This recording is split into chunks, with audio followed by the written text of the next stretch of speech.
Good morning, Jiko. Guys, si Jiko. Ito yung tatay ni Orion. Ayan. Sila. Si Jiko yan. Tapos ito si Orion. Orion. Isa. This Orion. Uy, syempre si Eros. Hindi pa tatalo. Ito si Moon. Coffee tayo, guys. So, may bunta, guys. So, ngayon is Friday, December 12. Last time vlog ko, guys, matamlay yung bulik ko. So, bumili tayo ng Electrogen. So, this time, okay na siya. Good news. Diba? Napaka-effective talaga. Okay na si Casimero. Ito si Pag-aray. Okay na si Casimero, guys. Okay na mo. Kala ko madisgrasya pa siya. Okay na siya. Pakainin natin sila. Uy.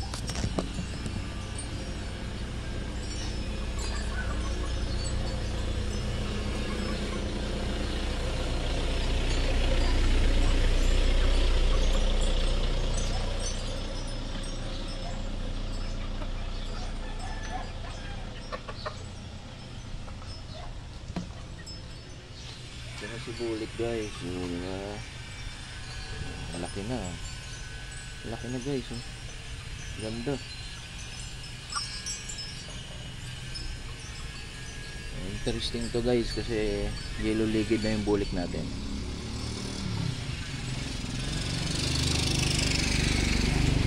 Ayan.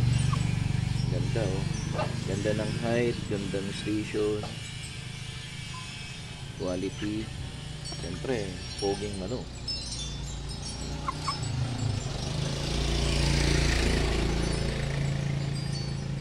So I'm very grateful na hindi na disgrasya yung bulik natin, kasi last time di ba malungkot to. Ngayon okay na siya.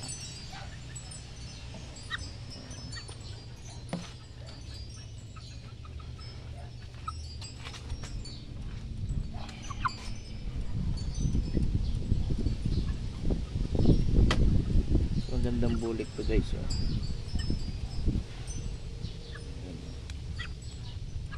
Parang may touch pa rin siya ng dirty dome, pero this time naging lighten up na siya.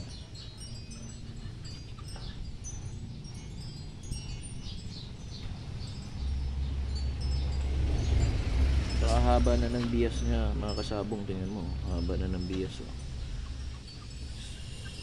Ganda na to, gandang sukat. In fairness, pogi. Ayos, nakakatuwa dahil hindi siya na disgrasya.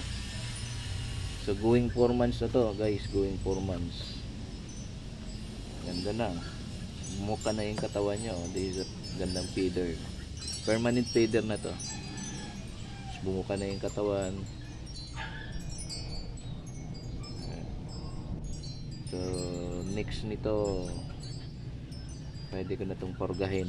So one of this day, kalahati lang, hammerhead, kalahati lang yung gagamitin ko, guys. Ang kasabong update lang. So ayan, nabuhay siya. Yung pula na ulit yung mukha niya, oh. Ang last time matamlay ito, eh. Ayos, ayos.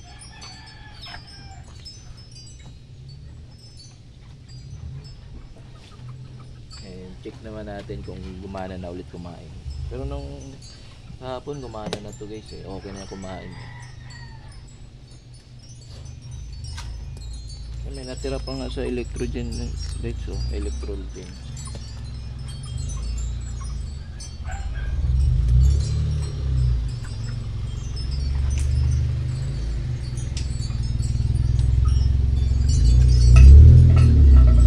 Guys, nakakatuwa. Tingnan mo, maganda na ulit yung appetite nyo. Kahit hindi natin binabasa, oh, ganado na siya, oh. So it means healthy na ulit talaga siya. Ayos, yan na naman si Pag-ara naman, pakainin natin.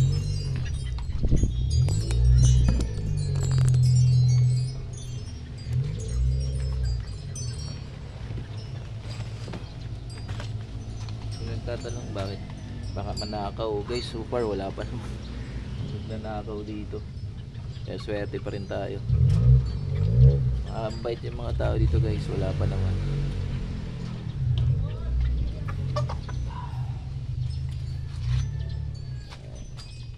Pag-aaral.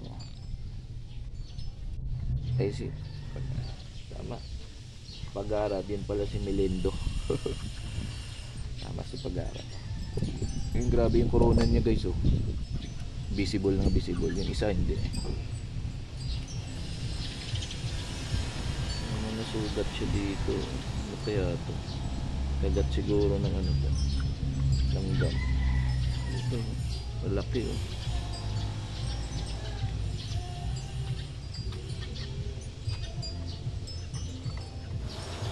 Lamusan lang natin. Kahit para mag-fresh siya. Ano lang naman purpose ng hilamos. Tsaka masanay siya sa mga hawak-hawak.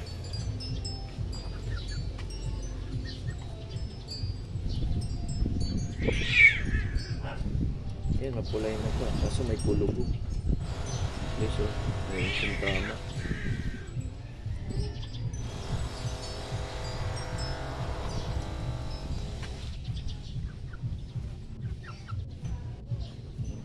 Pulang sunog siya guys, pulang sunog. Ganda din. So, crosses na to ng Delmore Hatch. Yung mukha niya, Delmore Hatch, oh. So, yellow-legged. Yellow-legged hatch siya. Ayos. Mga ano dyan, mahilig din sa manok, no? Shout out JP. Workmate kong si JP, mahilig din sa manok yun guys. Parang JP natin. Napakahilig din sa manok doon. Yan, mga breed din siya, kawana yun. Ayos yun. Ayan guys, oh. Yan. Going 4 months na guys.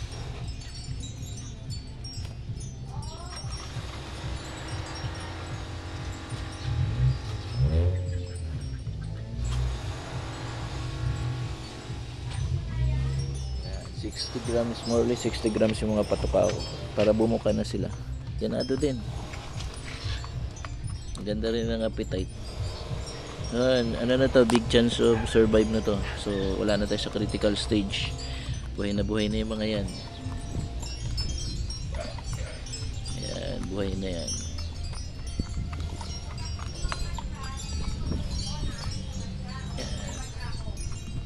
Ayos. Short video lang to guys, update sa going 4 months ko ng mga bloodline. Yan, ayos guys, ganda. Ganda yung feeding. Ganda dito pag morning guys. Nainitan yung likod ko kaya gusto ko rin dito tumambay pag morning habang nagpapatuka. Nainitan yung likod ko na ano natin yung vitamin E kasi ano pa yan eh, morning pa eh. Ganda pa yung araw. Ayan, yeah, ayos. So yun guys, update. Ito lang yung video ko mga kasabong, update yung my going 4 months old. Ayos. Diba? Ganda. Diba? Ayan, there's ano talaga, there's a hidden happiness in being a breeder. So yun yung mga isa sa mga ano ko, gustong gusto ko sa pagbe-breed. So makikita mo lumalaki yung alaga mo. Yan, hindi matutumbasan ng halaga yon mga kasabong, di ba? Sa breeder, yan, happiness yan. Achievement yan eh. Ito, tingnan mo, laki na. Di ba? Good size. Tapos yung mga buyer ko nagbabalikan dito, sasabi nga na maganda nga din do yung mga kapatid nito. So yun, natutuwa din ako sa kanila. Tapos masaya sila. Yun, sana nga kung may pwesto lang ako sa someday, di ba? Palay mo. Pag-settle tayo sa probinsya, sa Negros. Yun, doon tayo makapagparami. So far, ini-enjoy ko lang muna yung moment dito. Kahit small place, at least nakapag ano pa rin sa ating passion, di ba? Continue pa rin natin. ayos lang, masaya kahit paano may nahihimas na alaga. Kaya masaya yun eh. So guys, thank you thank you sa pagsama sa akin, maraming salamat. Merry Christmas.